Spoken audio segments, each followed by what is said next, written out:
وَلَقَدْ يَسَّرْنَا الْقُرْآنَ لِلذِّكْرِ فَهَلْ مِن مُّدَّكِرٍ.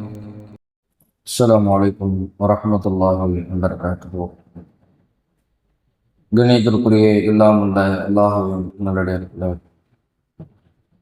நாம் தினந்தோறும் திருமறை குர்ஆன் தமிழாக்கத்தையும் இதன் விளக்கத்தையும் தொடர்ச்சியாக அறிஞர்கள் 12 சூரா முஹம்மத் 47வது அத்தியாயத்தினுடைய 20வது வசனத்தினுடைய தமிழாக்கத்தையும் விளக்கத்தையும் அறிந்து கொள்வோம். அஊது பில்லாஹி மினஷ் ஷைத்தானிர் ரஜீம். பிஸ்மில்லாஹிர் ரஹ்மானிர் ரஹீம். وَيَقُولُ الَّذِينَ آمَنُوا لَوْلَا نُزِّلَتْ سُورَةٌ فَإِذَا أُنزِلَتْ سُورَةٌ مُحْكَمَةٌ وَذُكِرَ فِيهَا الْقِتَالُ رَأَيْتَ الَّذِينَ فِي قُلُوبِهِمْ مَرَضٌ يَنظُرُونَ إِلَيْكَ نَظَرَ الْمَغْشِيِّ عَلَيْهِ مِنَ الْمَوْتِ فَأَوْلَى لَهُمْ.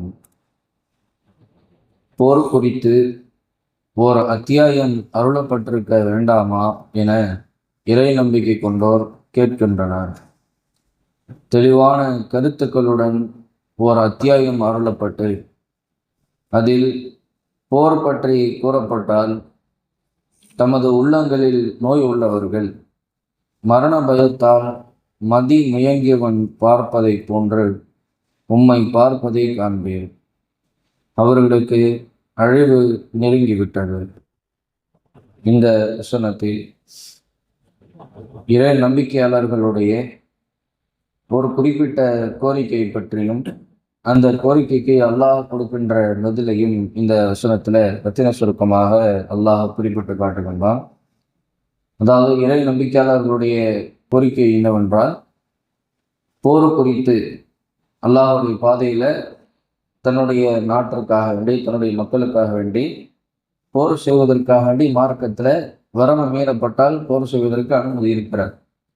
அந்த மாதிரி போர் செய்யக்கூடிய அந்த விஷயங்கள் எல்லாம் அதற்குரிய சட்டங்கள் அதற்குரிய ஒழுங்குகள் எல்லாம் உள்ளடக்கிய விதமாக ஒரு சூறாவை அருளப்பட்டிருக்க வேண்டாமா அப்படின்னு இறை நம்பிக்கையாளர்கள் இதை ஒரு கோரிக்கையாக ரசூலுல்லாஹ்விடத்தில் முன்வைக்கின்றார்கள். இதை எல்லா இந்த வசனத்தில் சொல்லி காட்டுகின்றாங்க. இறை நம்பிக்கையாளர்கள் இப்படி கேட்குறாங்க.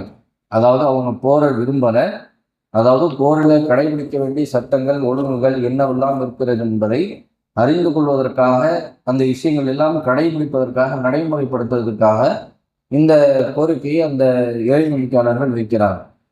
அதற்கு அல்லாஹ் ரப்பல் ஆலமீன் பதில் சொல்லி காட்டுகின்றான். தெளிவான கருத்துக்கள் உள்ளடக்கி இருக்கிற ஒரு சூறா அருளப்பட்டு போர் குறித்த ஒரு அத்தியாயம் இல்லை, வேறு சில கருத்துக்கள் எல்லாம் நல்ல கருத்துக்கள் தெளிவான கருத்துக்கள் உள்ளடக்கி இருக்கிற ஒரு தெளிவான ஒரு சூறாவை அருளப்பட்டிருக்கு. அந்த சூறாவுக்கு இடையில ஒரு சில வசனங்கள் மட்டுமே போர் குறித்து, போருடைய சட்டங்கள் குறித்து, போருடைய ஒழுங்குகள் குறித்து அந்த மக்களுக்கு நாம் அருளி இருந்தோமையானால் அதுவே சில உள்ளங்களில் நோய் உள்ளவர்களுக்கு எப்படிப்பட்ட பீதியை கிளப்புகிறது என்றால் அல்லாஹ் அதையும் சொல்லி காட்டுகின்றான். அவங்க அந்த போர் குறித்த சில வசனங்களை பார்க்கும் போதே அதை கேட்கும் போதே பீதிக்கு உள்ளாகிறாங்க. மரணம் பயத்தால் அப்படியே மதிமயங்கியவன் போன்று ரசூலாவை பார்க்குறாங்க. அந்த மாதிரி மதிமயங்கியவன் எப்படி தன்னுடைய பார்வை பார்ப்பானோ அது மாதிரியான பார்வையோடு ரசூலா அவர்களை அவர்கள் பார்க்கின்றார்கள். அவர்களுக்கு நிச்சயமாக அழிவுதான் நெருங்கிவிட்டது என்று அல்லாஹ் சொல்லி காட்டுகின்றான். அதாவது மோமீன்களுக்கு மத்தியில் இந்த வசனங்கள் அருளப்படும் போது, அத்தியாயம் அருளப்படும் போது அந்த பகுதியிலேயே 2 விதமான மக்கள் இருக்கின்றார்கள். ஒன்று உண்மையான மோமீன்கள், அல்லாஹ்வையும் அல்லாஹ்வுடைய தூதரையும் ஈமானிய அம்சங்களையும் சரியான முறையில் காட்டி தந்த அடிப்படையில் ஈமானிய நம்பிக்கையோடு இருக்கின்ற அந்த மக்கள் ஒரு சாரார். அதே இன்னொரு சாரார் என்றால் முனாஃபிக்குகள், அவர்களோடு இருந்த 2.5 கலந்திருக்கின்ற நயவந்தவர்கள். மோமின்கள் மாதிரி நடிச்சுட்டு இருப்பாங்க, காஃபிர்களுக்கு மத்தியில் சென்றும் காஃபிர்களாக நடித்துக் கொள்வார்கள். இதுதான் அந்த மாதிரியான நயவஞ்சகர்களுக்கு மத்தியில் இந்த மாதிரி போர் குறித்தான சில வசனங்கள் வரும்போதே இந்த மாதிரி பீதிக்கு உள்ளாகிறார். அல்லாஹ் ஒரு சூறாவை இறக்கிட்டானா, இந்த மாதிரி வசனத்தை அல்லாஹ் இப்படி சொல்லிட்டானா, காஃபிர்களை கொல்ல வேண்டும் என்று சொல்லிவிட்டானா என்ற அந்த வசனங்கள் கேட்கும் போதே அவர்கள் கடுமையான முறையில் உச்சகட்ட பயத்திற்கு உள்ளாகி விடுறாங்க. மதிமயங்கியவன் எப்படி ஒரு பார்வை பார்ப்போனோ அது மாதிரி இந்த பார்வையோடு ரசூலாவை பார்க்குறாங்க என்று அல்லாஹ் சொல்லி காட்டுகின்றான். இப்போ ஒரு வசனத்தையே தாக்கு பிடிக்க முடியல இந்த நயவஞ்சகர்களால. அப்படி இருக்கும்போது இவங்க ஒரு சூறாக அருளப்பட்டுச்சுன்னா எப்படி இவர்கள் தாக்கு பிடித்துக் கொள்வார்கள்? அதற்காகத்தான் ஒரு குறிப்பிட்ட சில விஷயங்களை மட்டுமே ஒரு சில வசனங்கள்லையும் பாதி விஷயங்கள் அடிப்படையில் தான் நம்ம அருள் இருக்கின்றோம் என்கிற ஒரு தெளிவை அல்லாஹ் ரப்பல் ஆலமீன் இறை நம்பிக்கையாளர்களுக்கு சொல்லித் தருகிறான்.